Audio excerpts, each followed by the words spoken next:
இயேசு கிறிஸ்துவின் இனிதான நாமத்தினாலே உங்கள் யாவருக்கும் நண்பின் வாழ்த்துக்களை தெரிவித்துக் கொள்கிறேன். வேத பகுதிக்கு நேரத்தை கடத்தாமல் செல்வோம். மார்க் எழுதிய நற்செய்தி புஸ்தகத்தின் 11வது அதிகாரத்தை எடுத்துக்கொள்வோம். அதன் 22வது வசனத்தை ஒரு விசை கூட வாசிக்க கேட்போம். இயேசு அவர்களை நோக்கி, தேவனிடத்தில் விசுவாசமாய் இருங்கள். அல்லேலூயா. இயேசு கிறிஸ்து என்று உங்கள் ஒருவரையும் பார்த்து சொல்கிறார், தேவனிடத்தில் விசுவாசமாய் இருங்கள் என்றார்.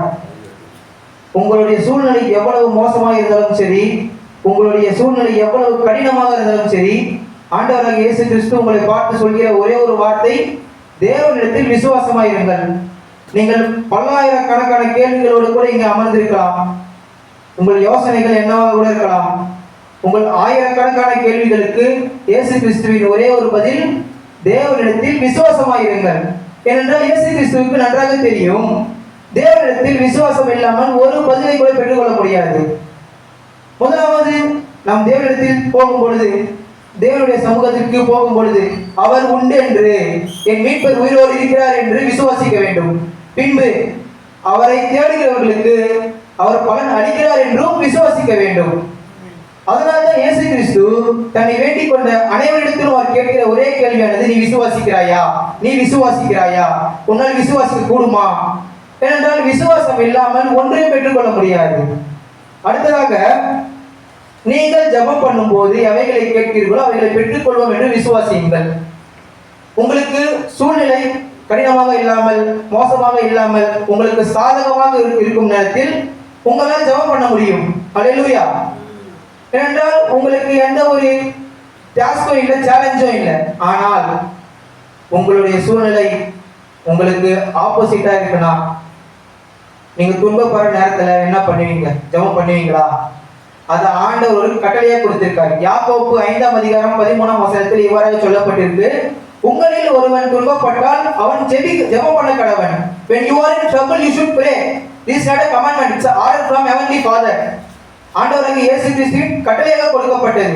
நீங்கள் அந்த நேரத்தில் உங்களுடைய கஷ்டமான சூழ்நிலையில் ஜெபம் பண்ணும்போது சிறிதளவும் எவ்வளவாகிலும் சந்தேகப்படாமல் விசுவாசத்தோடு கேட்க வேண்டும் என்று யாக்கோபு 1:16 கூட ஆண்டவர் கட்டளையாக கொடுத்திருக்கிறார். நீங்கள் யாக்கோபு புஸ்தகத்தில் பார்த்தீர்களானால் விசுவாசத்தை பற்றி ஆண்டவர் தொடங்கியிருப்பார். ஒருவன் எவ்வாறு விசுவாசிக்க வேண்டும், நாம் சிறிதளவும் சந்தேகப்படக்கூடாது. அடுத்ததாக இயேசு கிறிஸ்து சொல்கிறார், நீங்கள் ஜெபம் பண்ணும்போது எவ்வாறு ஜெபம் பண்ண வேண்டும். லூக்கா 18:1 ஆண்டவர் இயேசு கிறிஸ்து சொல்கிறார், சோர்ந்து போகாமல் ஜெபம் பண்ணுங்கள். நம் வாழ்விலே எல்லா நேரமும் ஒரே நேரமாக இருக்காது.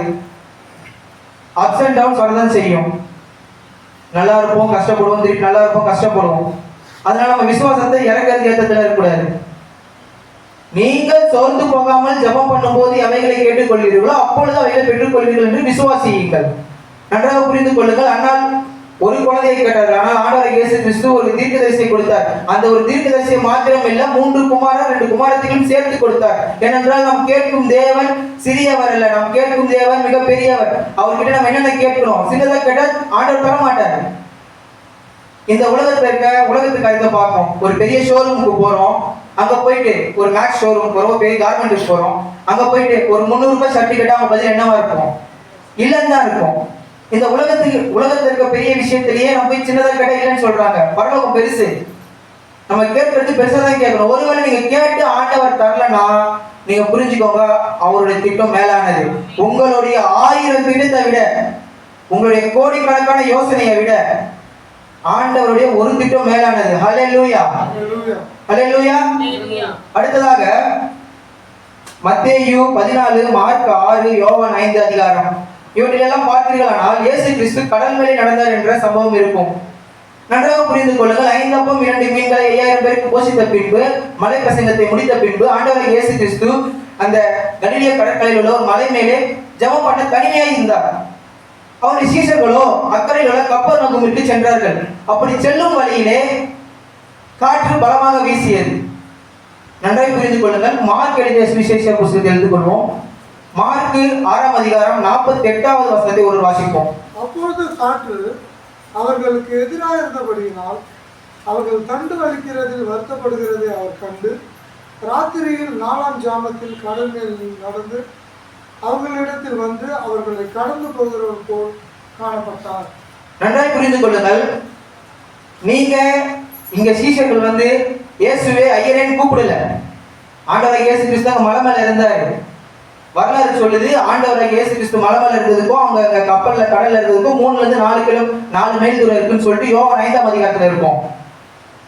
அவங்க வருத்தப்படுறதை பார்த்து ஆண்டவரால் அங்க தனியா இருக்க முடியல. என்னை நம்பி இருக்கிறவங்க, என் மீது அன்பு கூறவங்க கஷ்டப்படுறாங்கன்னு சொல்லிட்டு ஆண்டவரே இறங்கி வந்தாரு. இங்க சீஷர்களுக்கு காற்றும் புயலும் கடலும் தான் பிரச்சனை. அது மேல ஆண்டவர் நடந்து வந்தார். உங்களுக்கு நல்லா புரிஞ்சுக்கோங்க, உங்க பிரச்சனை எதுவா வேணா இருக்கலாம், அதெல்லாம் ஆண்டவருடைய பாதத்தில் இருக்க தூசுக்கு சமம். அது மேல உங்க ஆண்டவராகிய இயேசு கிறிஸ்து நடந்து வருவார். நீங்கள் பண்ண வேண்டியதெல்லாம் அவரை விசுவாசிக்கணும். விசுவாசிக்கிறவனுக்கு எல்லாம் கூடும். இல்ல எனக்கு நாள் ரொம்ப ஆகி போச்சு, இந்த உலகம் சொல்லுது டாக்டர் கைவிட்டாங்க, 10 வருஷம் ஆயிடுச்சு, 12 வருஷம் ஆயிடுச்சு, 5 வருஷம் ஆயிடுச்சு, கேஸ் ஏறி முடிஞ்சு போச்சு, என்ன வேணா இருக்கலாம்.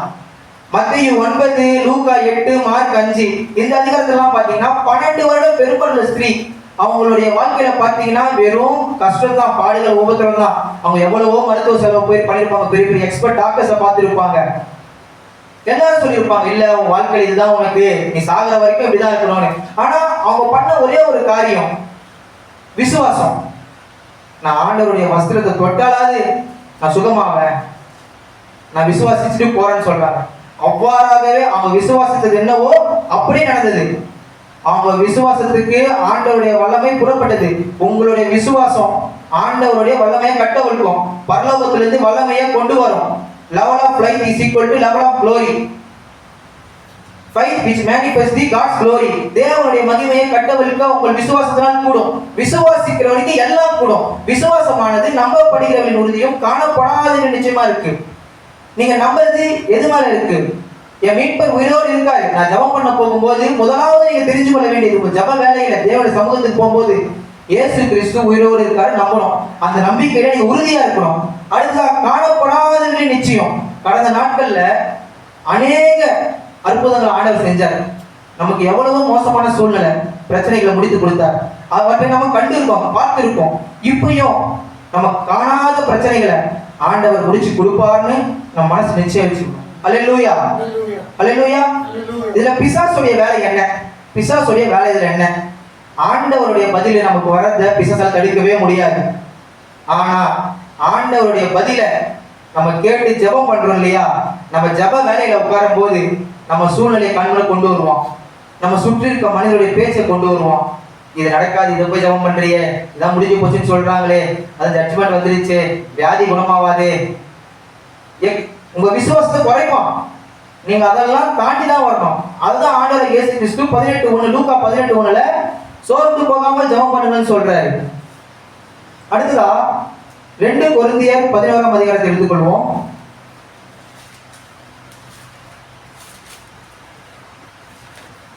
அதன் 24ஆம் வசனம் முதல் 27ஆம் வசனம் வரை. 2 கொரிந்தியர் 11 24ஆம் வசனம் முதல் 27ஆம் வசனம் வரை. யூதர்களால் ஒன்று குறைய 40 அடியாக 5 தரம் அடிபட்டேன், 3 தரம் மிலாறுகளால் அடிபட்டேன், 1 தரம் கல்லறி உண்டு, 3 தரம் கப்பல் சேதத்தில் இருந்து, கடலிலே ஒரு ராப்பகல் முழுவதும் போக்கினேன், அநேக தரம் பிரயாணம் பண்ணினேன், ஆறுகளால் வந்த மோசங்களிலும் கல்லாரால் வந்த மோசங்களிலும் என் சுய ஜனங்களால் வந்த மோசங்களிலும் அந்நிய ஜனங்களால் வந்த மோசங்களிலும் பட்டணங்களில் உண்டான மோசங்களிலும் வனாந்தரத்தில் உண்டான மோசங்களிலும் சமுத்திரத்தில் உண்டான மோசங்களிலும் கள்ள சகோதரரிடத்தில் உண்டான மோசங்களிலும் பிரயாசத்திலும் வருத்தத்திலும் அநேக முறை கண்விழிப்புகளிலும் பசியிலும் தாகத்திலும் அநேக முறை உபவாசங்களிலும் குளிரிலும் நிர்வாணத்திலும் இருந்தேன். நன்றாய் புரிந்து கொள்ளுங்கள். பவுல் ஐயா ரோமர்ல இருந்து கொரிந்து சபைக்கு கடிதம் எழுதுறாரு. இவ்வாறாக நான் பாடுபடன்னு சொல்லிட்டு பட்டியலிடுறாரு. அதுல நன்றா பாருங்க, வெளியாளுங்க அடிச்சாங்க, கஷ்டப்பட்டேன், கப்பல் மோசம் எல்லாத்தையும் சொல்றாரு. ஆனாலும் கூட 11:26ல சுய ஜனத்தினாலும் அந்நிய ஜனத்தினாலும் மோசம் போகப்பட்டேன். அந்நிய ஜனம் என் ஃப்ரெண்ட்ஸ், என்னை சுற்றி இருக்கவங்க, என் கூட வேலை செய்யறவங்க, அவங்க செஞ்ச துரோகம் ஒரு பக்கம், அது போனா போட்டோம். இன்னும் சுய ஜனம், என் ரத்த பந்தம் நம்பி எழுதி கொடுத்தேன், சொத்தை வாங்கிட்டு போயிட்டாங்க. எவ்வளவோ நியூஸ் ஒரு நாளும் பார்க்கும்போது எவ்வளவு ஏமாற்றம், சுய ஜனத்தினால எவ்வளவு ஏமாற்றம் தோணும். ஆனாலும் கூட இந்த தேவ மனுஷனுக்கு ஒரு விசுவாசம் இருந்தது. ரோமர் 8:28 சொல்றாரு, தீர்மானத்தின்படி அழைக்கப்பட்டவர்களால் தேவனிடத்தில் அன்பு கூறுகிறது சகலமும் நன்மைக்கு ஏதுவாக நடக்கும். இன்னைக்கு உங்களுக்கு என்னெல்லாம் நடக்குதோ அதெல்லாம் ஆண்டவர் திட்டத்துல இருக்கு. ஹல்லேலூயா. ஹல்லேலூயா. இன்னைக்கு நீங்க உபத்திரவம் பண்றீங்களா, நான் ஆண்டவர் திட்டத்துல இருக்கு. ஹல்லேலூயா. ஹல்லேலூயா. சகலமும் நன்மைக்கு ஏதுவாக நடக்கிறது அறிந்திருப்போம். ஆகையால் உங்கள் பலத்துக்கு ஏதுவான தைரியத்தை விட்டு விடாதிருங்க. எபிரேயர் 10:35 அப்படிதான் சொல்லுது. நம்ம தைரியமா இருக்கணும். கிறிஸ்தவர்கள்லாம் தைரியமா இருக்கணும். நம்ம சோர்ந்து போயிட்டா பிசாசு ஈஸியா வந்துருவான். நம்ம சிந்தையை அலக்கடிச்சிருவான். நம்ம மொத்த பலமே வந்து நம்ம சிந்தையில தான் இருக்கு. ஏன்னா நம்ம சிந்தையில தான் விசுவாசம் இருக்கு. விசுவாசிக்கிறோம், இயேசு என்னோட தான் இருக்காரு, இயேசுவால என்னுடைய சூழ்நிலையை மாற்ற முடியும். 99% எனக்கு சாதகமே இல்லைனாலும் பரவாயில்ல, அந்த 1% இயேசு கிறிஸ்து நினைச்சா மாத்துவாரு. ஆமென். நல்லா புரிஞ்சுக்கோங்க. உங்களுக்கு அநேக தீமைகளை செஞ்சிருக்கலாம், யாரா இருந்தாலும் சரி. ஆனா அவங்க முடிவு வேற மாதிரி இருக்கும். அது ஆண்டவர் கிட்ட தான் இருக்கு. ஆனா வேதத்திலே சொல்லப்பட்டிருக்கு, ஆமான் தூக்கு மரத்துல தான் ஆமானுக்கு சாவு, கோலியாத்தோடைய கத்தியால தான் கோலியாத்துக்கு கழுத்து அறுபட்டது. ஆமென். விசுவாசத்தோடு ஜபத்தை தொடங்குங்க. ஜபத்துல அவைகளை கேட்பீர்களோ அவர்களை பெற்றுக்கொள்ளும் விசுவாசிங்க. விசுவாசம் தான் கிறிஸ்தவர்களுக்கு வாழ்க்கை. ஆமென். அடுத்ததாக மத்தேயு எழுதிய நற்செய்தி புஸ்தகத்தின் 6ஆம் அதிகாரத்தை எடுத்துக்கொள்வோம். அதன் 27வது வசனத்தை வாசிக்க கேட்போம். 6:27. கவலைப்படுகிறதுனாலே உங்களில் எவன் தன் சரீர அளவோடு ஒரு முழத்தை கூட்டுவான்? கவலை ஒரு ரூபாய் பிரயோஜனம். அப்புறம் ஏன்? உண்மைதான், இவ்வளவு இஎம்ஐ இருக்கு, கடன் இருக்கு, வியாதி இருக்கு. உங்களால் என்ன பண்ண முடியும்? கவலைப்பட்டா சரிடுமா, வியாதி குணமாயிடுமா? நாளைக்கு காலைல 50,000 ரூபாய் அடைக்கணும், ஒரு 500 ரூபாய் நாளைக்கு காலையில் அடைக்கணும்னா ஏதோ எடுத்து பக்கத்தை கடன் வாங்கி இது பண்ணிடலாம். 5,000 ரூபாய் ஏதோ ஒரு ஃபினான்ஸ் போட்டு பண்ணிடலாம். 50,000 ரூபாய் கூட ஏதோ ஒன்று பண்ணி 10 பைசா இது பண்ணிடலாம். நாளைக்கு காலையில் 5 லட்சம் ரூபாய் அடைக்கணும், முடியுமா? முடியாது. முடியாத ஒரு விஷயத்துக்கு நீங்க கவலைப்படுறீங்க. நீங்க கவலைப்படுற 99 விஷயம் நடக்காது.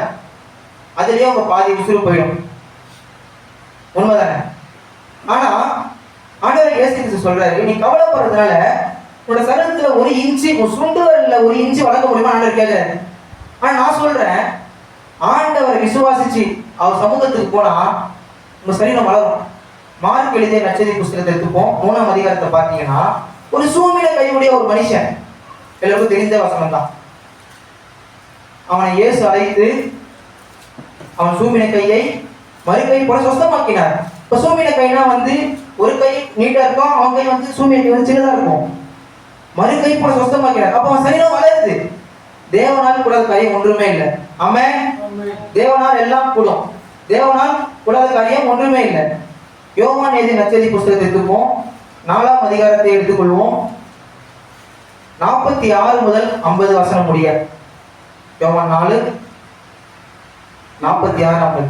பின்பு இயேசு தாம் தண்ணீரை திராட்சரசமாக்கின கலிலேயாவில் உள்ள கானாவூருக்கு மறுபடியும் வந்தார். அப்பொழுது கப்பர்நகூமிலே ராஜாவின் மனுஷரில் ஒருவனுடைய குமாரன் வியாதியாயிருந்தான். இயேசு யூதேயாவிலிருந்து கலிலேயாவுக்கு வந்தார் என்று அந்த மனுஷன் கேள்விப்பட்ட போது அவரிடத்துக்கு போய் தன் மகன் மரண அவஸ்தையாக இருக்கிறபடியினாலே அவனை குணமாக்கும்படி வர வேண்டும் என்று அவரை வேண்டிக் கொண்டான்.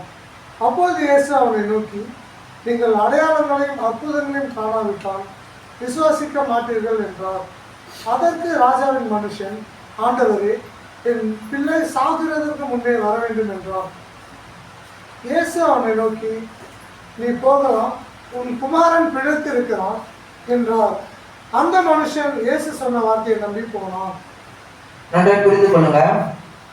ஆண்டவருடைய வார்த்தையை முதல்ல நம்பணும். இங்க பாத்தீங்கன்னா ஒரு தந்தை, ஒரு தகப்பன் தன் பிள்ளை மரண அவஸ்தையில இருக்கான், அவன் மகன் சாவ போறான்னு தெரியும். இருந்தாலும் இயேசு வந்து கானாவூர்ல இருந்து கப்பர்நகூம் எப்படி இருந்தாலும் 30 கிலோமீட்டர் கிட்ட இருக்கும். அந்த தூரத்துல இருக்க இயேசு அந்த தகப்பன் போய் பாக்குறாரு, ஆண்டவரே என் பிள்ளை மேல நீங்க கை வச்சு சுத்தமாக்குங்கன்னு. ஆண்டவருக்கு தெரியும் அங்கிருந்து நான் வரத்துக்குள்ள மறிச்சிடுவான், திருப்பியும் யாவரின் பொண்ணு போலதான் திருப்பியும் சம்பவம் பண்ணணும்னு சொல்லிட்டு ஆண்டவர் வார்த்தையில் அனுப்புறாரு, நீ தைரியமா போ, உன் பையன் சாவ மாட்டான், உயிரோட இருப்பான். நன்றாய் பாருங்க, யோவான் 4:50 படிங்களேன். இயேசு அவனை நோக்கி, நீ போகலாம், உன் குமாரன் பிழைத்திருக்கிறான் என்றார். அந்த மனுஷன் இயேசு சொன்ன வார்த்தையை நம்பி போனான். அந்த மனுஷன் இயேசு சொன்ன வார்த்தையை நம்பி போனான். இந்த இரவிலே கூட ஆண்டவராகிய இயேசு கிறிஸ்து சொல்கிறார், தேவனிடத்தில் விசுவாசமாய் இருங்கள். தேவனால் கூடாத காரியம் ஒன்றுமே இல்லை. தேவனால் கூடாத காரியம் ஒன்றுமே இல்லை. உங்கள் சூழ்நிலையை பார்க்காதீங்க, உங்க கடினமான வாழ்க்கையை பார்க்காதீங்க. ராஜாக்களின் இருதயம் தேவனுடைய கருத்தில் நீர்க்கால்களை போல இருக்கு. இந்த உலகத்துக்கு எல்லா மனுஷனுடைய இருதயமும் ஆண்டு கையில தான் இருக்கு. ஆண்டு அந்த மனுஷன் இருதயத்தை திரும்ப கூடும். உங்களுக்கு சாதகமா உங்களுக்கு பகைச்சி நிக்கிற அந்த மனுஷனுடைய இருதயத்தை திருப்பி உங்க பக்கம் நிக்க வைப்பார் ஆண்டவர். அல்லேலூயா. எழுந்து நிற்போம்.